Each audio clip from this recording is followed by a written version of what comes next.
الرحیم۔ تو یہ سوالات، یہ جوابات ہیں، اور ان کے جواب دینے سے پہلے میں ایک بات وضاحت کر دوں آپ کو کہ یہ کوئی نئی بات نہیں ہے۔ ہر دور میں کچھ لوگ ہمیشہ یہ کوشش کرتے ہیں کہ حق والوں میں اختلافات ہوتے رہیں آپس میں، جسے آپ نے سیرت میں دیکھا ہوگا۔ آپ تو ماشاءاللہ تاریخ کے طلباء ہیں، اس میں علماء ہیں، کہ آپ علیہ الصلاۃ والسلام نے جو امت بنائی، مجموعی متفق سیسا پگھلائی ہوئی دیوار کی طرح ہمیشہ باطل کے مقابلے میں کھڑے رہے۔ باطل کو یہ چیز بڑی ناگوار تھی، یہودی ہوں یا کوئی اپنے عقائد میں فساد رکھنے والا منافق ہوں، ان کو گوارا نہیں تھا کہ یہ متفق رہیں، کسی مسئلے پر دین پر جمے رہیں۔ ان میں اختلافات اور آپس میں بٹوارا پیدا ہو جائے کسی طریقے سے، یہ باطل کی پوری کوشش ہمیشہ رہتی ہے۔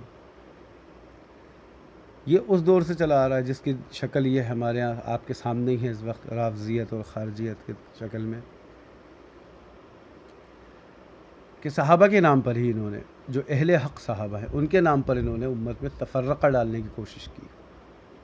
نام استعمال کیا ہے، صرف نہ حضرت علی سے مناسبت ہے ان کو، نہ حضرت حسن حسین سے مناسبت ہے، لیکن نام استعمال کر رہے ہیں۔ آج بھی جب امت کسی ایک کام پر مجتمع تھی اور اس سے ایک بڑا نفع امت کو ہو رہا تھا الحمدللہ، اور ہو رہا ہے ابھی بھی، اس میں کوئی شک نہیں ہے، تو آج بھی جو باطل فرقے سے تعلق رکھنے والے کچھ لوگ ہیں، وہ سب سے پہلا جھگڑا تو انہوں نے کوشش کی اکابرین میں اختلاف پیدا کرنے کی، اور آپس کے اندر ان کے دلوں کے اندر برائیاں کھٹاس پیدا کرنے کی پوری ہر ممکن کوشش کر ڈالی، لیکن اللہ کے فضل سے وہ کامیاب نہ ہو سکے اس میں۔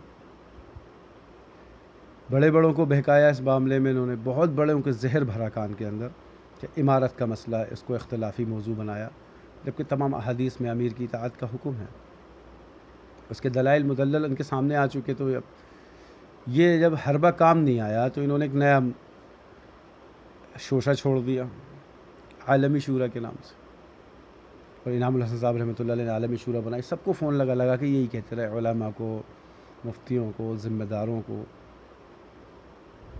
تو وہاں یہ بات کھل کر سامنے آ گئی، لوگوں نے خوب تحقیق کی، غور کیا کہ عالمی شورا نہیں بنائی، بلکہ 10 لوگوں کو نامزد طے کیا، اور یہ کہا تھا کہ ان میں جس پر اتفاق ہو جائے اس کو اپنا امیر بنا لینا۔ یہ طریقہ ہے حضرت عمر رضی اللہ تعالیٰ عنہ کا، کہ 6 لوگوں کی شورا بنا کر، یہ نہیں کہا کہ شورا ہی بن گئی، بلکہ یہ کریم ہیں اوپر کے اٹھے ہوئے لوگ، بڑے درجے کے ہیں، جس میں حضرت عبد الرحمن ابن عوف رضی اللہ تعالیٰ عنہ، حضرت علی اور حضرت عثمان رضی اللہ تعالیٰ عنہ بھی تھے، کہ جس کو جمع ہو جائیں سب، جس کو چاہیں اپنا امیر طے کر لیں۔ عمارت ہی کیونکہ اصل ہے، کوئی بھی جماعت بنتی ہے اس کا ایک امیر ہوتا ہے، کوئی کلیہ ہو، عصری تعلیم کا نظام ہو یا عربی تعلیم کا نظام ہو، شرعی تعلیم کا، سب جگہ ایک ناظم ہوتا ہے، محتمم ہوتا ہے، جو بڑا ہوتا ہے مدرسے کا، جو پورا انتظام لیا ہوا ہو، چاہے بھلے ہی وہاں شیخ الحدیث کتنے بڑے کیوں نہ ہو درجے کے، لیکن ایک ناظم، معتمد تعلیمات، بڑا ذمہ دار۔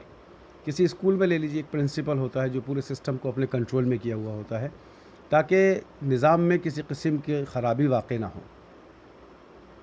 تو عالمی شورا کا حربہ بھی فیل ہو گیا کہ اس طریقے پہ ہم شاید امت کو بانٹ نہیں پائے، تو پھر اس میں انہوں نے پھر سوالات جیسے کیے، اس میں دارالعلوم دیوبند ہمارا بہت بڑا ادارہ ہے، ان سے خیانت کی امید نہیں کی جا سکتی کبھی بھی، جو سوال کریں گے آپ وہی جواب ملے گا۔ جیسے میرے پاس ایک فتویٰ آیا تھا کہ کسی نے خیانت کرتے ہوئے سوال پوچھا، تو اس میں قصور سوال پوچھنے والے کا ہے، جواب دینے والے کی غلطی نہیں ہے، جواب دینے والے کی ذمہ داری تحقیق کی ہوتی ہے۔ اب چھوٹی چھوٹی کلپیں چھانٹ کر آپ چلا دیں گے تو جواب ویسے ہی آئے گا کہ یہ اگر لفظ بولے ہیں تو یہ غلط ہیں۔ اس میں ضرورت ہوتی ہے پوری وضاحت کی، کہ سارا کچھ دیکھیں، تحقیق کریں، اس کے بعد پھر فتویٰ شائع کریں۔ دارالعلوم دیوبند سے سوالات پوچھے گئے تھے، جیسے ابھی ایک فتویٰ آیا، میرے پاس کاپی آئی کہ صاحب مستورات کی جماعت کا سوال پوچھا ہے کہ جائز ہے کہ ناجائز ہے، تو جواب آیا ناجائز ہے۔ مستورات کی جماعت کا سوال پوچھیں گے تو کوئی بھی مفتی یہی کہے گا، عورتوں کی جماعت بذات خود نکل جائیں عورتیں تو ناجائز ہے، عورتوں کا بیان کہ ان کی آواز بلند ہو، باہر لوگ سنیں، نامحرم سنیں، ناجائز ہے۔ تو یہ اس طریقے سے آیا. میں نے کہا یہ فتویٰ دینے والوں کی غلطی نہیں ہے، پوچھنے والے نے خیانت سے کام لیا ہے.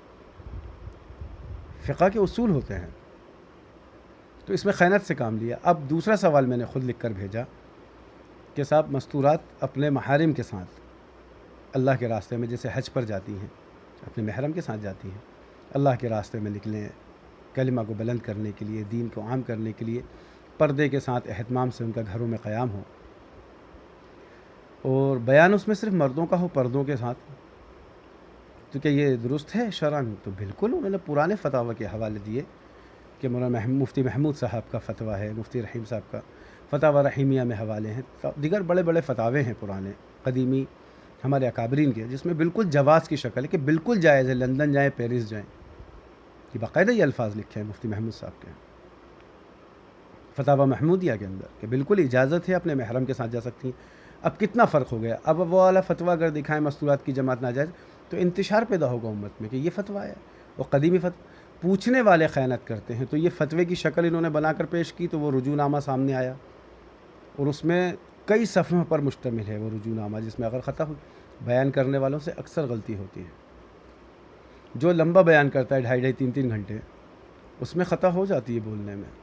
ایسا نہیں ہے کہ غلطی نہیں ہو، بولنے والے انسان ہیں، بشر ہیں، خطا ہوگی. اور سب سے بڑا تقاضا ہے انسان کا، جتنا بڑا اونچا مقام رکھتا ہے وہ اتنی جلدی رجوع کر لیتا ہے، یہی اس کے بڑے ہونے کی علامت ہے. لہذا فتوے والا کام انہوں نے کوشش کی کہ اکابرین دیوبند میں، ندوے میں، مظاہر میں، تبلیغ کے علماء میں، مشائخ میں، جو سب منسلک انہی اداروں سے ہیں، دیوبند سے ہیں، ندوے سے ہیں، مظاہر سے ہیں، تو کوشش کی انہوں نے آپس میں بٹوارہ کرنے کی، نہیں ہو سکے تو بیانات کو توڑ مروڑ کر پیش کرنے کی کوشش کی. وہ مسئلہ بھی قابو میں نہیں آیا، تو انہوں نے دیکھا ہمارا کوئی داؤ نہیں چل رہا. تو آج میرے پاس ایک فون آیا، گجرات کے مولوی تھے کوئی، کل بھی فون آیا تھا ایک، یہ بدل بدل کر فون لگا رہے ہیں. یہ بھی ایک نئی سازش ہے، چال ہے ان کی، اور نام یہ شورا کا بدنام کر رہے ہیں کہ شورا والوں کی طرف سے ہیں، ہم شورا والوں کی طرف سے ہیں. تو آج انہوں نے ایک عجیب بات کہی. جب میں نے کہا دارالعلوم دیوبند کے ہمارے اکابرین سے ہمارا ربط ہوا ہے، اور ان حضرات نے یہ بات کہی ہے کہ مولانا صاحب صاحب امیر ہیں تبلیغی جماعت کے، اس میں کسی کو اختلاف نہیں ہے، وہ امیر ہیں. مولانا ارشد مدنی صاحب کی باقاعدہ آڈیو کلپ ہے، اس کے اوپر سب آیا ہے، بیانات موجود ہیں، اور ان کا رجوع نامہ قبول کیا گیا، اور یہ کہا گیا مرکز نظام الدین ہمارا مرکز ہے. تو اس پر ان کو مرچیں لگ گئیں، جیسی میں نے کہا، کیونکہ وہ ہوتے نا، میں نے کہا نا، باطل فرقے سے تعلق رکھنے والوں کو نہ مرکز سے تعلق ہے، نہ دارالعلوم دیوبند سے تعلق ہے، نہ مظاہر سے تعلق ہے. انہیں تو افتراق، آپس میں اختلافات پیدا کرنے سے ہی مقصد ہے. بس ان کا ایک کام ہے، ان کو تبلیغ سے مطلب بھی نہیں ہے. فون لگا کے مجھ سے پوچھ رہا ہے آپ کی سال لگی ہے کہ جی الحمدللہ. تو پھر تو آپ تو مرید ہوں گے تبلیغ کے. میں نے کہا بھائی یہ ہمارے بڑے ہیں، انہوں نے ہماری رہبری کی ہے، ہمارے اکابرین ہمارے علماء ہیں. اگر کسی سے کوئی چوک ہوئی ہے تو اس میں ہماری تائید نہیں ہے، بلکہ ہماری کوشش ہونی چاہیے کہ اس میں اصلاح ہو جائے، درستگی ہو جائے. اور میں کہ آپ میں سے کتنے لوگوں نے کوشش کی اصلاح کرانے کی، آپس میں جوڑ پیدا کرانے کی، امت کو جوڑنے کی، بلکہ آپ تو نیبو نہیں چھوڑ رہے ہیں بیچ میں درمیان میں بیٹھ کے. نہ آپ کو مدرسوں سے مطلب، نہ آپ کو تبلیغ سے مطلب، نہ خانقاہوں سے مطلب. آپ وہ منافق قسم کے لوگ ہیں درمیان میں، جنہوں نے اختلاف پیدا کیا امت کے اندر اولین دور سے، اور آج تک وہی کر رہے ہیں، اور امید ہے کہ آپ سدھریں گے نہیں. تو انہوں نے کہا کیا، جب میں نے ان سے یہ کہا کہ ارشد مدنی صاحب نے یہ بات کہی ہے، کیا مرکز نظام الدین مرکز ہے، مولانا صاحب امیر ہیں، اس میں کوئی اختلاف نہیں ہے. ایک بہت اچھی بات انہوں نے پیش کی امت کے سامنے، کیونکہ بڑے ہیں ہمارے. تو انہوں نے فوراً کہا کہ وہ کون ہوتے ہیں رجوع قبول کرنے والے. عجیب بات، اب تک فتویٰ استعمال کیا اور دارالعلوم دیوبند کے لوگوں کو نام استعمال کیا انہوں نے. یہ کچھ چھوٹے چھوٹے سے ہیں فتنہ پھیلانے والے. ایک IT سیل بنائی ہوئی ہے انہوں نے، یہ بھی خبر مجھے مل رہی ہے اندر سے ایک جگہ، جہاں یہ بیانات اکابرین کے توڑ مروڑ کر پیش کرنے کی کوشش کرتے ہیں، کاٹ چھانٹ کرتے ہیں اس میں بیٹھ کے کہ کچھ کمیاں نکالیں اور پھر ہم اس کو بیان کریں تاکہ امت میں نہ اتفاقیاں پیدا ہوں، انتشار پیدا ہوتا رہے. اسلام کا چہرہ مست کرنے کی کوشش. یہ تبلیغ کے احسانات بھول گئے کہ تبلیغ سے ہی یہ خود بھی آئے ہیں آگے، اور جتنے جو بھی ہیں، جو بھی اختلاف کر رہے ہیں، تبلیغ سے، مرکز نظام الدین سے. وہیں سے چلتے چلتے آج کچھ اور چلے گئے، کہیں اور کچھ کر رہے ہیں، اور یہ چھوٹے چھوٹے چلے چپاٹے پتہ نہیں کہاں کہاں. تو عمارت کا مسئلہ ان کا قابو میں نہیں آیا تو عالمی شورا پہ آیا، عالمی شورا کا مسئلہ قابو میں نہیں آیا. جب ساری پول کھل گئی تو دیوبند کا مسئلہ استعمال کیا انہوں نے. وہ اللہ کا فضل ہے، آج علماء اور دیوبند میں تعلق قائم ہے اور عوام میں قائم ہے۔ تو جب انہوں نے دیکھا یہ بھی ہمارا کام نہیں بن سکا، تو بیانات کو توڑ مروڑ کے پیش کرنے کی کوشش کی، الٹے سیدھے فتوے لینے کی، جھوٹ بول کے انہوں نے منافقت کی۔ اکابرین تو اپنے حساب سے فتویٰ دیتے، جیسا سوال کیا جائے گا ویسے جواب دیا جائے گا، اس میں کوئی شک نہیں ہے۔ تو اب ان کا سوال عجیب سا ایک بات، ان کا جواب کہ صاحب دیوبند والے کون ہوتے ہیں رجوع قبول کرنے والے؟ یعنی اب ان کے نزدیک دیوبند کی بھی کوئی اہمیت نہیں ہے۔ کہا یہ تو امت کے اندر بیان کیا ہے انہوں نے، وہاں صاحب نے دیوبند نے رجوع قبول کیا، ہمیں اس سے کوئی مطلب نہیں، یہ لفظ ہیں باقاعدہ ان کے، ہمیں اس سے کوئی مطلب نہیں۔ اب ہر جگہ فون لگا رہے ہیں سب بڑے بڑوں کو، حافظ منظور صاحب کو فون لگا دیا، کبھی ایک جموں کشمیر کے مفتی صاحب ہیں ان کو فون لگایا، اور اب موبائل پہ کوئی وضاحتی جواب کیسے دے پائے گا؟ فون لگا رہے ہیں، وہ مسجد میں بیٹھے ہیں، کہیں بیٹھے، میں ہی مسجد میں تھا جب میرے پاس فون آیا، میں نے کہا آپ کو کچھ اعتراض ہے آپ لکھ کر بھیجیے مجھے، میں اپنے علماء اکرام مفتیان اعظام سے بیٹھ کر مشورہ کروں گا پھر جواب دوں۔ نہیں، آپ یہیں بتائیے محمود مدنی کون ہوتے ہیں، ارشد مدنی کون ہوتے ہیں، رجوع قبول کرنے والے، امت میں انہوں نے یوں کیا ہے تو امت سے رجوع کریں۔ میں نے کہا آپ کے پاس آ کر رجوع کریں، آپ کی حیثیت کیا ہے جو آپ یہ کہہ رہے ہیں ہر فرد کے پاس جائیں رجوع کرنے؟ تو آپ کس شخصیت کس درجے پر ہیں جو آپ سے رجوع کیا جائے گا؟ جا کر پہلے آپ رجوع کر لیں اسلام سے، اور آپ توبہ کریں اپنے اعمال سے۔ جو آپ یہ منافقت کر رہے ہیں یہ منافقوں کی صفت ہے، اسلام کا شیرازہ بکھیرنا، مزے لینا، علماء کی توہین کرنا، بڑے بڑوں کی توہین کر رہے ہیں۔ تو جب آپ اتنے دیندار ہیں اگر، تو پھر آپ وہ فتاوے پڑھ لیں جس میں لکھا ہے علماء کی توہین کرنے والے کہ ان کا خاتمہ ایمان پر نہیں ہو سکتا۔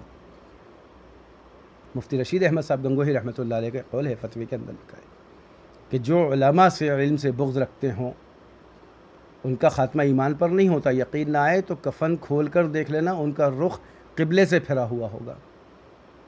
یہ کس درجے کی تیاری کر رہے ہیں؟ اپنی آخرت برباد کر رہے ہیں، نوجوانوں کو گمراہ کرنے کی کوشش کر رہے ہیں، شورا کے نام پر بیہودہ حرکتیں کر رہے ہیں، سب کچھ جاننے کے باوجود اختلافات، کیونکہ ان کے سارے داؤ فیل ہو گئے، جتنے اب تک انہوں نے چلے ہیں ساری امت کے سامنے آ گئے۔ گجرات کے ماشاءاللہ بڑے بڑے علماء تائید کر چکے ہیں۔ نظام الدین میں ابھی لاک ڈاؤن سے پہلے تقریباً سب سے پہلے جب انتشار ہوا 90 لوگ آئے تھے، اس کے بعد 2000 سے زیادہ لوگ آئے۔ ایک بڑی تعداد میں علماء میرے ساتھی ہیں ندوے کے جو گجرات میں رہتے ہیں، ماشاءاللہ بڑے علماء علم والے ہیں، تائید ہے، نظام الدین کی تائید کرتے ہیں ہمیشہ۔ بیانات میں خطا کس سے نہیں ہوتی؟ کون کہہ سکتا ہے؟ کوئی دعویٰ کر کے دکھائے، میں بھی چیلنج کرتا ہوں کہ جس سے بیان میں غلطی نہ ہو، بار بار رجوع نہ کیا ہو۔ فتوے دنوں میں غلطی ہوتی ہے بہت بار، اور پھر رجوع کرتا ہے جب وضاحت آتی ہے انسان کے سامنے کہ ایسا نہیں تھا ایسا تھا۔ یہ نیبو نچوڑنے والی قوم، ہم نے اپنے بڑوں سے مثال سنی ہے کہ کچھ لوگ ہوتے ہیں بیچ میں نیبو نچوڑتے ہیں، تو یہ فتین ہے۔ اور اگر اس طریقے کے فون آتے رہے تو میں نے کہہ دیا میں اسے جواب نہیں دوں گا، آپ لکھ کر بھیجیے آپ کو اعتراض ہے، نہیں تو پھر آپ میرے منہ سے پھر دوسرے درجے کی بات سنیں گے۔ یہ منافق ہیں۔ اب میں نے کہا میری آڈیو آپ جھوٹی موٹی چلاتے رہیں، مجھے فرق نہیں پڑتا، کیونکہ فیک آڈیو چلانے کا ان کا مزاج ہے، یہ جھوٹی خبریں چلانے۔ منافق کی تو صفت ہی یہ ہوتی ہے، جھوٹ پھیلانا، حقیقت کو چھپانا۔ مرکز جس کا صدیوں سے احسان ہے امت کے اندر، ان لوگوں کی اصلاح کا کام اتنے بڑے پیمانے پہ عالمی سطح پر کیا ہے، اور سارے علماء اس کی تائید کرتے ہیں، یہ اس کے مخالف ہیں۔ یہ بدترین منافقت ہے ان کے اندر جو آج یہ کر رہے ہیں، چھوٹے چھوٹے سے بڑے علماء، بڑے اکابرین کسی درجے کی اختلافی بات کر ہی نہیں رہے، سب تائید کر رہے ہیں، لیکن اب یہ شروع ہو گئے ہیں۔ تو اس لیے میں آپ سے یہ درخواست کر رہا ہوں، چوکنا رہیں ایسے لوگوں سے، بہت زیادہ ہوشیار ہو کر چلنے کی ضرورت ہے۔ تبلیغ کا کام اللہ کے فضل سے چل رہا ہے، پورے لاک ڈاؤن بھر چلا الحمدللہ، ہر جگہ کام ہو رہا ہے، چھوٹے درجے پر ہو رہا ہے، گائیڈ لائن کو فالو کر کے ہو رہا ہے، کام نہیں رکے گا انشاءاللہ۔ یہ کرتے رہیں، یہ فون لگاتے رہیں، یہ ایک دن خود تھک کر چور ہو کے بیٹھ جائیں گے۔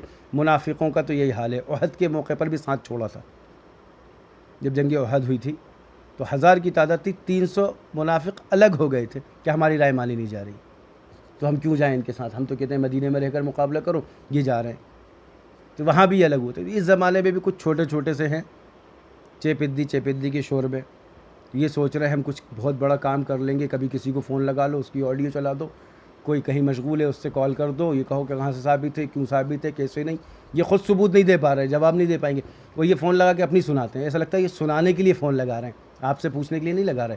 اور ایسے لوگوں سے ہوشیاری رہیں، میری طرف سے تو سٹیک جواب مل رہا ہے، آپ نہیں مانتے نہ مانے، جائیں، آپ کی مرضی، جہاں جانا ہے آپ مانیں گے بھی نہیں، کیونکہ آپ کا تعلق تبلیغ سے نہیں ہے، اچھے سے پتہ ہے یہ بہت بدترین عقائد کے لوگ ہیں جو اس قسم کا فتنہ مچا رہے ہیں۔ ہوشیار ہونے کی ضرورت ہے، ایسے منافقوں سے اپنے آپ کو بچائیں، امت کی اصلاح کریں۔ آج الحمدللہ پورا عالم جڑ رہا ہے، اور یہ کام چلتا رہے گا انشاءاللہ۔ اللہ اس کا نگہبان ہے، اللہ حفاظت فرمائیں گے۔ کسی سے خطا ہو بولنے میں تو ڈائریکٹ اس سے کہنا یہ فقہی اصول ہے، پیٹھ پیچھے کہنا تو غیبتیں ہیں، اور نہیں کہا اور جھوٹی بات لگائی گئی تو یہ بہتان ہے۔ تو پھر یاد رکھیں وہ شخص مر نہیں سکتا جس نے الٹا سیدھا بہتان لگایا ہو۔ حدیث میں وضاحت ہے اس کی کہ بہتان لگانے والا جب تک اس کو موت نہیں آئے گی جب تک وہ خود اس گناہ میں مبتلا نہ ہو جائے جس کا الزام اس نے جھوٹا لگایا ہے۔ تو یہ اپنی عاقبت کی فکر کریں کہ ان کا خود کا حشر کیا ہونے والا ہے۔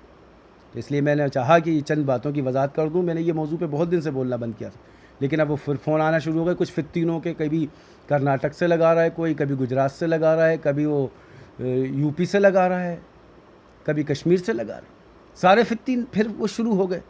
ان کا خود کوئی نسبت نہیں، یہ کبھی گشت نہیں کراتے، یہ کبھی ملاقاتیں نہیں، ان کی تبلیغ سے کوئی نسبت نہیں، اداروں سے نسبت نہیں۔ اب دارالعلوم دیوبند کو اڑانا شروع کر دیا کہ وہ کون ہوتے رجوع قبول کرنے والے۔ تو یہ بہت بڑے کابر ہو گئے نئے لوگ جو یہ فتنے مچا رہے ہیں، فون پہ نام نہیں بتا سکتے، اتنی ہمت نہیں، اب یہ کہہ رہے ہیں رجوع ہمارے سامنے ہوگا۔ ایسے فتنوں کی کوئی پرواہ نہ کرتے ہوئے آپ دعوت کا کام کریں، کوئی ضرورت نہیں ہے ایسے فقیر قسم کے لوگوں کی۔ کبھی کہیں سے کوئی فقیر کھڑا ہو جاتا ہے، کبھی کدھر سے کوئی کھڑا ہو جاتا ہے اور دلیلیں مانگنے لگتے ہیں، یہ ذلیل قسم کے لوگ منافق۔ تو ایسے لوگوں کی پرواہ نہیں، کام کرتے رہیں۔ اللہ رب العزت صحیح طور پر ہمیں کام کرنے کی توفیق عطا فرمائے اور ایسے فتنوں سے اللہ پوری امت کی حفاظت فرمائے۔ وآخر دعوانا ان الحمد للہ رب العالمین۔